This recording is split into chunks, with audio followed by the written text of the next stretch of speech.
August 2nd, 1943. Black waters off Kolombangara, Solomon Islands. The moon is a thin sliver, too weak to shine through the drifting clouds that roll low over the sea. The Japanese transport convoy creeps forward in tight formation, engines throttled down to minimize noise.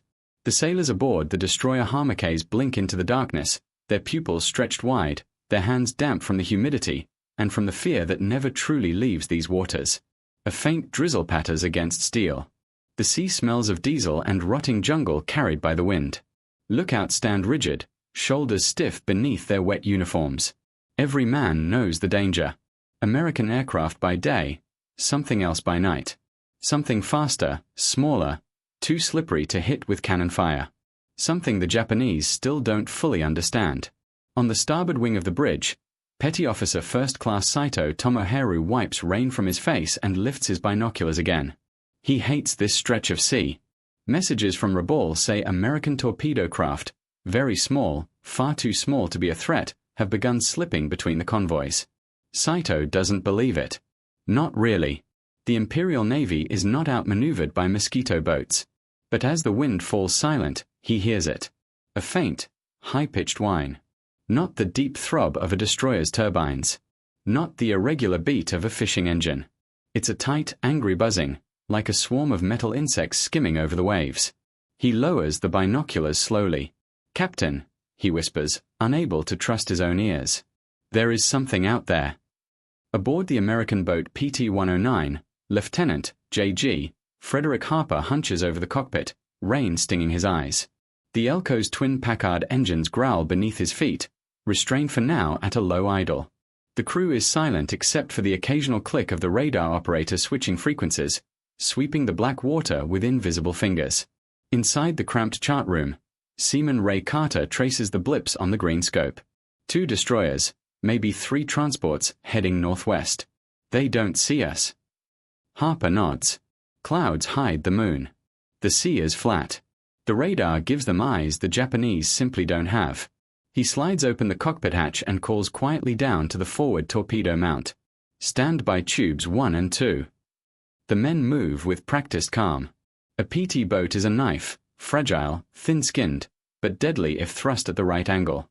Tonight they intend to slip between the Japanese escort's blind spots and strike before anyone even realizes where the attack came from. Harper glances to port. 2 more PT boats, barely visible silhouettes, slice through the darkness parallel to his own. Engines muffled. Bow raised slightly, ready to burst into full power in an instant. Back aboard Harmacays, Saito hears the buzzing again, closer. He leans forward, heart pounding. "Sir." "Bearing 180. Multiple engines." The destroyer captain spins to the sound. "Searchlights, stand by." But it's already too late. The American boats erupt forward, throttles shoved to the stops. Their Packards scream, hurling the lightweight hulls across the black water at 40 knots.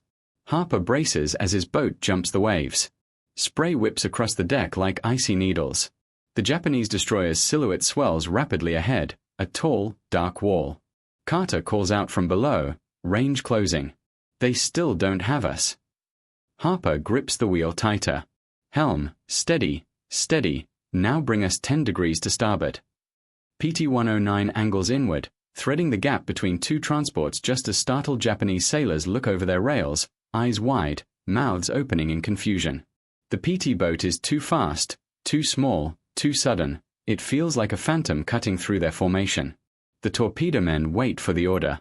Harper waits for the angle. Rain hisses. Engines roar. Japanese shouts rise in panic. He gives the signal. Torpedo tube doors swing open. On the Harmacays, Saito sees it, just a flicker, a low shape darting across the bow. PT boat. Starboard. Open fire. But the shout comes a second too late. 2 white streaks erupt from PT-109, carving perfect lines into the darkness toward the destroyer's hull. Saito's breath catches. For the first time, he understands why the Americans call them devils in the night. The torpedoes vanish beneath the waves. Seconds stretch. Then, a column of water explodes beside the Harmacays. The ship heaves violently, alarms wailing across its decks as men scramble for battle stations. The convoy disintegrates into chaos. and the PT boats turn sharply, engines howling as they streak back into the shadows they came from. This night will be reported in Tokyo, and it will force planners to rethink the naval strategies they thought unbreakable. Explosions echo across the black water, rolling through the convoy like thunder trapped at sea level. The destroyer Harmachase staggers sideways, its bow lifting, plates groaning as seawater gushes through the torpedo-ripped compartment. The deck shudders under Saito's boots. He grabs the railing as shouting officers scramble to issue damage reports. Red lamps snap on. Bulkheads slam shut. Somewhere below, men are already waist-deep in rising water. But Saito lifts his head, not to the wreckage, not to the flames licking along the midships, but to the sound that still chills him more than the explosion itself. Those impossible, insect-like engines roaring back into the darkness. The Americans are not withdrawing. They are weaving through the formation. Across the larger transport Gaetan Maru, sailors rush to man their deck guns. But their searchlights cannot sweep fast enough. The PT boats are too small. They vanish between the swells, reappear at impossible angles, and skim past the transports with water shearing off their hulls like silver spray. Aboard PT-109, Harper keeps his throttle wide open, the Packard screaming as the craft bucks across the wake of a retreating freighter. Behind him, PT-157 and PT-162 split wide, cutting a sharpened triangle through the Japanese convoy. Target starboard. Carter shouts from the radar compartment. Multiple contacts in disarray. They're trying to scatter. Good, Harper growls. Scattered ships are easier to hit. Dense gunfire erupts from the Gaetan Maru stern, tracers stitching orange slashes through the night. They rake the water, searching blindly. One line of fire catches PT-157's portside wake, missing by only a few feet. Harper snaps an order. Helm, hard to port. Bring us behind that transport's tail. The PT boat hooks sharply, the sudden turn slamming the crew against the starboard rail. Spray blinds the windshield. Harper blinks furiously, the salt biting his eyes. He sees shadows, bigger ones, flashing by. Steel walls of Japanese hulls loom only meters away as PT-109 threads the gap like a needle through cloth. On the Gaetan Maru's bridge, a young Japanese ensign screams for the crew to depress the guns. Lower your fire.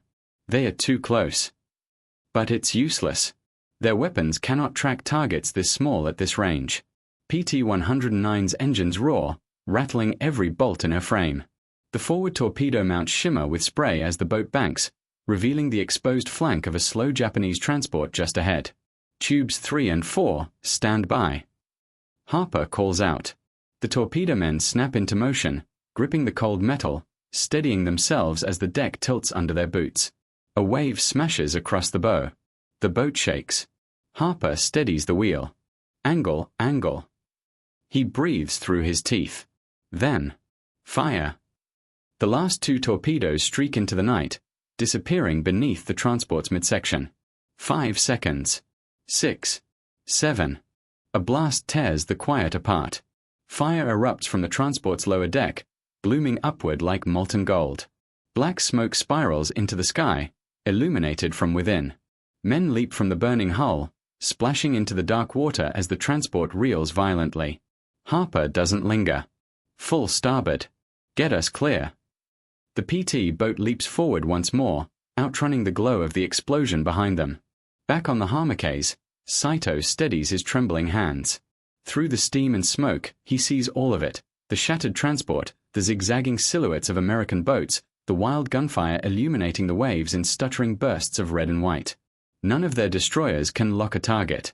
None of their escorts can give chase. The PT boats are simply gone, reappearing only long enough to strike again. This is not warfare as the Imperial Navy understands it. This is something else entirely. Saito swallows hard. For the first time in his life at sea, he feels hunted. Saito steadies himself against the battered bridge console as the Harmachase lists in the water, her engines struggling to maintain any semblance of order in the convoy. The once tight Japanese formation is a fractured mess, transports scattering in all directions, escorts shouting conflicting orders, signal lamps blinking in disarray. But beneath the gunfire and alarms, another sound rolls over the surface of the sea. A hollow, rising roar. Growing louder. Faster. They're coming back, Saito breathes. The captain of the Hamake slams his fist on the chart table. How can these American insects strike and return again? They should be fleeing. But they aren't fleeing. They are circling. These PT crews know something the Japanese do not.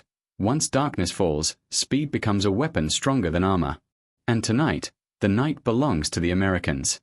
Far to the south, PT-157 arcs sharply, engine plumes trailing behind it like twin comets across the water. Lieutenant Bryant, hunched over his wheel, smirks as he spots the burning silhouette of the Japanese transport still listing from Harper's torpedoes. Convoys broken, his executive officer says, gripping the coaming as the boat bucks over a swell. They are blind. Bryant nods, which makes this the perfect time for another pass. He swings his boat toward a still intact freighter crawling west, escorted by a single patrol craft desperately firing into the void. Every muzzle flash reveals more panic, gun crews aiming too high, too wide, shooting at ghosts where the PT boats used to be. As PT-157 races in, PT-162 sweeps across the northern flank of the shattered convoy. Her skipper, Ensign McCaffrey, keeps both eyes fixed ahead. Spray hits his face like icy needles, but he doesn't blink. His radar operator calls out bearings, distances, shapes too faint for human eyes. Contact port. Single patrol boat. Closing fast. McCaffrey grins. They'll never see us until we're right on top of them. Aboard the Japanese patrol craft WA-22, leading seaman Nakajima clutches the rim of his searchlight housing. His knuckles are white. Sweat mixes with rain on his face. The reports shouting through the cabin are unbelievable. Transports hit, destroyer damaged, unidentified American boats weaving through them as if the Imperial Navy were stumbling blind. He swings the searchlight left. Nothing. Right. Nothing.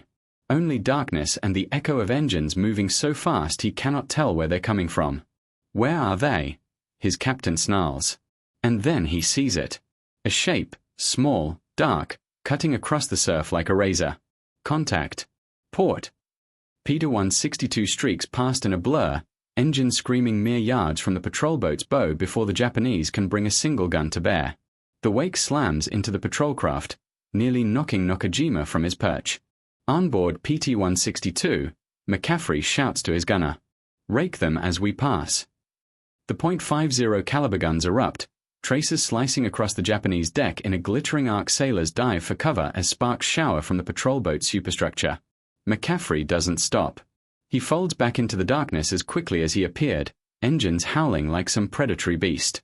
Back on the Hamake's, Saito watches the chaos unfold. Gunfire lights the night in strobing bursts. Black water glitters with oil and flame. Above the roar of engines, he hears the unmistakable thump of secondary explosions from yet another transport struck amidships. He closes his eyes for a moment, steadying his breath. This is no ambush. This is a dissection, ship by ship, line by line. When he opens his eyes again, he sees it clearly. The sleek silhouette of PT-109 skimming parallel to the convoy, Harper leaning into the wind, guiding his boat like a hawk cutting through a flock of startled prey. Saito whispers, almost reverently, "These are not insects." He grips the rail as another explosion turns the horizon white. They are predators.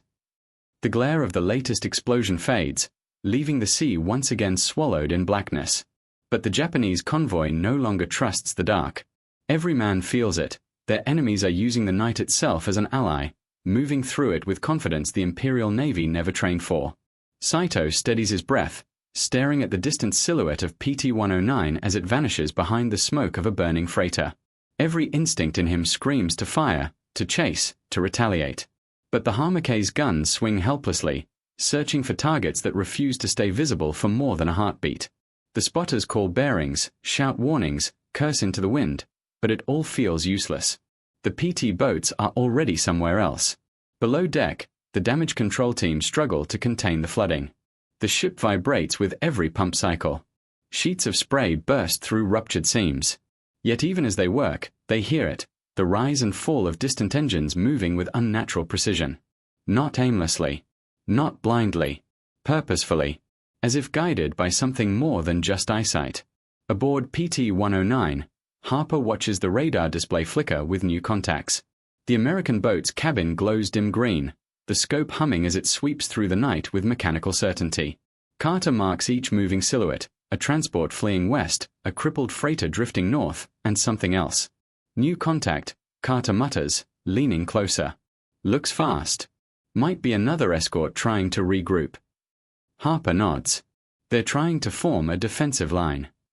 But radar doesn't care about defensive lines. Radar sees through darkness, smoke, confusion. And the Japanese still don't have it on most ships this far from Rabaul. He turns to his crew. All right, boys, one more pass. We'll hit anything trying to pull this convoy back together. The men ready themselves with a silent discipline born from repetition. PT boats don't have armor. They don't have big guns. What they do have is position, and radar lets them control it with absolute dominance.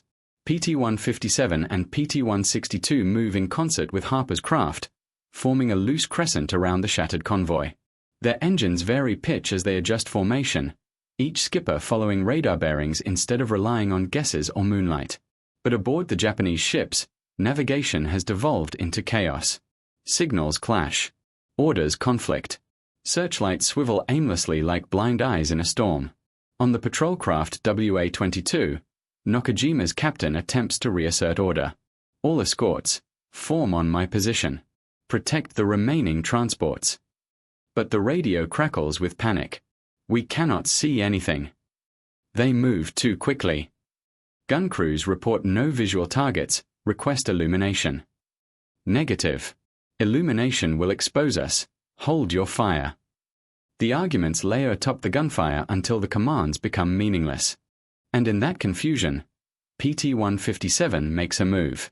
Lieutenant Bryant cuts across the bow of WA-22, engines roaring at full throttle, throwing a massive wall of spray directly into the patrol boat's face. Nakajima is drenched instantly, blinded as water detonates across the deck like liquid shrapnel.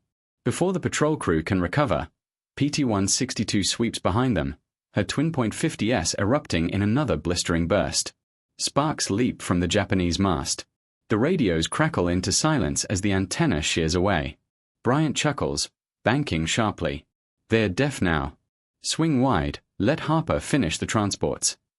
PT-109 races along the convoy's rear flank, engines singing in perfect synchrony. Harper leans forward, his eyes fixed through the spray-streak windshield. The distant glow of burning ships frames the black silhouettes of fleeing transports. He can almost smell their fear, thick as diesel on the waves. Back aboard the Harmacase, Saito hears the worsening panic over the wireless. He closes his eyes. It's clear now. They're not fighting boats. They're fighting ghosts with engines. If Japan cannot see its enemy, Japan cannot defend itself. The night has deepened, thick and suffocating. Smoke from burning transports drifts across the waves in long, greasy sheets. Every gust of wind carries ash, sparks, and the metallic stink of ruptured steel.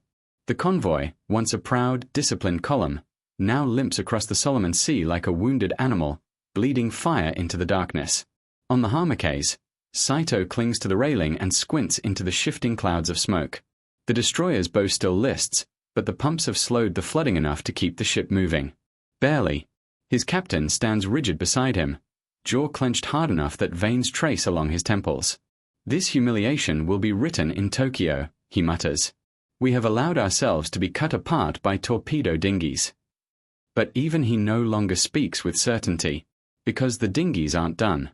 From the east, three white-capped V-wakes shimmer faintly through the smoke, low, fast, angled like three arrows drawn across the sea. The engines grow louder, echoing off the crippled transport hulls. Saito grips the railing tighter. They're coming again. Meanwhile, aboard PT-109, Harper watches the radar sweep across the screen, the remaining Japanese transports flickering like green ghosts. Most are damaged. A few still make way at half speed. One stands out, a larger, heavily loaded freighter crawling westward under the thin protection of a small escort tug. Perfect. Harper taps the wheel twice. We'll finish this one. After that, we withdraw. Carter nods but keeps his eyes glued to the radar. Target holding a steady course. They think they're escaping. Then let's make sure they don't. He signals to his remaining torpedo man. Only one tube remains loaded. One shot. One chance. PT-157 and PT-162 split off wide to harass the outer escorts, leaving PT-109 to drive down the convoy's exposed center. Harper brings his boat into the perfect attack angle, letting the Packard surge as the bow lifts slightly. Water hisses along the hull like a blade cutting fabric. Spray blasts Harper's face. He can hear the Japanese guns firing into the nothingness behind him. They're aiming where the PT boats were, not where they're going. This is the advantage radar gives. Americans strike with knowledge, Japanese defend with guesses. Carter calls out. Range closing. 250 yards. 200, 180. Harper exhales slowly, letting instinct take over. The freighter's silhouette emerges through the smoke, a black monolith limping across the waves. Stand by, he calls to the torpedo man. The man braces himself, hands trembling slightly but steady on the firing mechanism. 150 yards. They still don't see us. Carter shouts. Harper leans in, tightening his grip on the wheel. Fire. The last torpedo rips free with a metallic shriek, plunging into the black water and streaking under the freighter's keel. Harper instantly throws the wheel hard to port. Get us out. PT-109 banks violently, the wake curling behind them as Japanese tracers begin to stitch the water. A shell bursts 30 yards off their stern, showering the deck with droplets of glowing shrapnel, but they're already accelerating away, engines howling at full power. The torpedo hits. A deep, concussive boom rolls through the night, lifting the freighter's midsection with a tortured groan. Flame erupts through its ventilation stacks. The ship begins listing sharply, spilling crates and debris across the dark water. On the Harmacase, Saito feels the explosion through the deck plates. He turns, watching the freighter's hull light up the night like a dying sun. Another loss. Another blow. Another reason Tokyo will demand answers. He slowly lowers his binoculars. This convoy is finished. But he doesn't say the words aloud. He doesn't need to. All around the shattered formation, Japanese officers arrive at the same grim realization. The American PT boats have rewritten the laws of night warfare. Fast. Silent. Invisible until the moment they strike. And the Japanese convoy doctrine, built around rigid formations, predictable routes, and visual detection, is hopelessly outdated. As PT-109 and her sister boats fade back into the night, engines dimming into a fading hum, the Japanese sailors are left staring into the darkness, wondering how such small vessels wielded such overwhelming power. Tonight, their navy was not defeated by battleships, not by cruisers, not by swarms of aircraft, but by tiny, plywood boats moving faster than fear. The engines of the PT boats fade into nothing, swallowed by the black expanse of the Solomon Sea. For the first time all night, the Japanese convoy hears only the wounded groans of their own ships, twisted steel cooling, cracked hulls settling, seawater rushing into ruptured compartments. No engines. No wakes. No ghosts. Just silence. Hours pass. The rain thins. The fires diminish into drifting embers. Slowly, the eastern sky begins to lighten, a thin strip of grey stretching along the horizon. Dawn creeps over the shattered convoy like a slow, unkind truth. Saito stands on the listing deck of the Harmacase, his uniform stiff with salt, smoke, and dried spray. Every muscle in his body aches. Yet he cannot look away from the ocean. When the first rays of light finally break over the sea, the devastation becomes brutally clear. To the starboard, the Gaetan Maru is gone, nothing but charred rafts and drifting debris. The oily sheen around her former position reflects the grey sky like a slick mirror.